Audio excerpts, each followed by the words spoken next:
வணக்கம் மக்களே! தமிழக மக்கள் அனைவருக்கும் வணக்கம். கூகுள் பே, ஃபோன்பே உள்ளவர்களுக்கு மிக முக்கியமான தற்போது அவசர அறிவிப்பு வெளியாகிருக்கு மக்களே!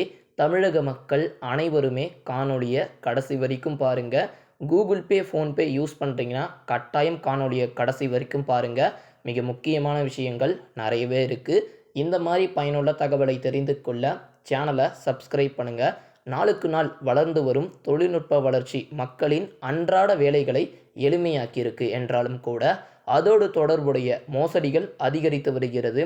உதாரணமாக டிஜிட்டல் பேங்க் சேவை மற்றும் யூபிஐ பரிவர்த்தனைகள் அதிகரிப்பு காரணமாக சைபர் குற்றங்கள் சந்தேகத்திற்கு இடமில்லாத வகையில் நடந்து வருகிறது மக்களே.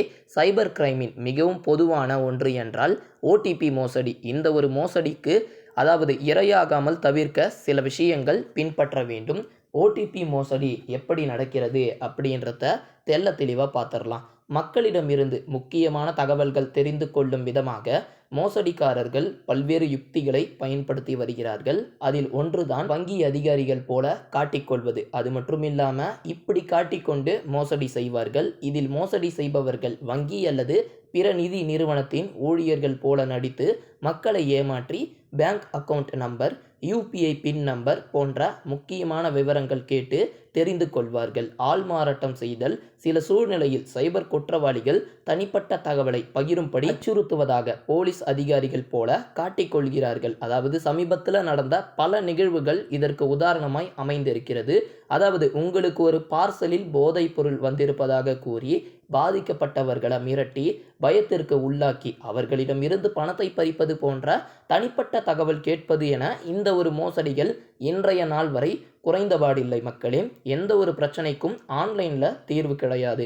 இதே போன்று போதைப் பொருட்கள் அனுப்பப்பட்டதாக கூறி உங்களுக்கு எதனா அழைப்பு வந்தாலோ அல்லது உங்களை மிரட்டி பணம் கேட்டாலோ கண்டிப்பாக நீங்கள் அருகில் உள்ள காவல் நிலையத்திற்கு சென்று புகார் அளிக்க வேண்டும். அங்கே போயிட்டு இந்த விஷயத்தை ஹேண்டில் பண்ணிக்கோங்க மக்களே.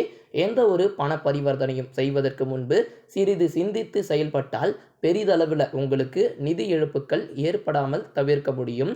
தெரியாத அழைப்புகள் துண்டிக்க வேண்டும் என்றும் கூறியிருக்கிறாங்க. உங்களுக்கு அறிமுகம் இல்லாத நம்பர்களிலிருந்து அழைப்புகள் வந்தால் அவர்களிடமிருந்து எந்த விவரங்களையும் பகிர்ந்து கொள்ள வேண்டாம். ஓடிபிக்கள், கிரெடிட் கார்டு, டெபிட் கார்டு நம்பர்கள், அது மட்டும் இல்லாமல் கிரெடிட் கார்டினுடைய எக்ஸ்பிரி டேட்டு, அது மட்டும் இல்லாமல் சிவிவி நம்பருடைய போன்றவற்றை யாருடமே ஃபோன் மூலயமாக அல்லது எஸ்எம்எஸ் மூலயமாகவும் பகிர்வதை தவிர்க்க வேண்டும் என்றும் குறிப்பாக சொல்லியிருக்கிறாங்க. அழைப்புகள் குறித்து எச்சரிக்கையாக இருங்கள். உங்களுக்கு கேஷ்பேக் அல்லது தள்ளுபடிகளை வழங்குவதாக கூறி எந்த விதமான அழைப்புகளுக்கும் முன்னுரிமை அளிக்க வேண்டாம். இவை பெரும்பாலும் வங்கிகள் தகவலை தெரிவித்துக் கொள்ளும் விதமாக உங்களுக்கு வரலாம் மக்களே.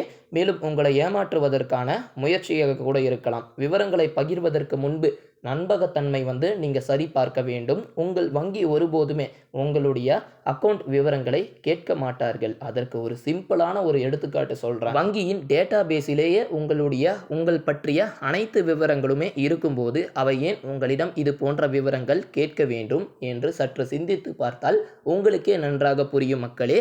எனவே தனிப்பட்ட தகவல் யாரேனும் கேட்டால் அவை மோசடிக்காரரின் வலையாக இருக்கலாம் என்பதை தெரிந்து கொண்டு நடந்து கொள்ளுங்கள். உங்களுக்கு ஒரு லிங்க் வருதுன்னா கூட அதிகாரப்பூர்வ இணையதளத்திலிருந்து தான் வருதா இல்லை தவறான ஒரு வெப்சைட்டா, அது போல போலியாக சித்தரிக்கப்பட்டிருக்குதா அப்படின்னு தெரிஞ்சிட்ட பிறகு அந்த வெப்சைட்டை கிளிக் பண்ணுங்கள். இல்லை பேங்க்கில் வந்திருப்பது போலவே உங்களுக்கு ஒரு லிங்க் வருது அப்படின்னா உடனே அதை கிளிக் பண்ணாமல் அந்த மெசேஜ் அப்படியே எடுத்துகிட்டு போயிட்டு பேங்க் கிட்ட காமிச்சிங்கன்னா அவங்க சொல்லிடுவாங்க இது நாங்கள் தான் அமிச்சோமா இல்லை போலியானதா அப்படின்ட்டு. அதனால் கூகுள் பே, ஃபோன்பே இருக்கக்கூடிய அனைத்து நபர்களுக்குமே இந்த பதிவு வாட்ஸ்அப்பின் மூலயமா ஷேர் பண்ணி விட்டுருங்க. இது போன்ற மென்மேலும் தகவல்களை அறிந்து கொள்ள சேனலை சப்ஸ்கிரைப் பண்ணுங்கள்.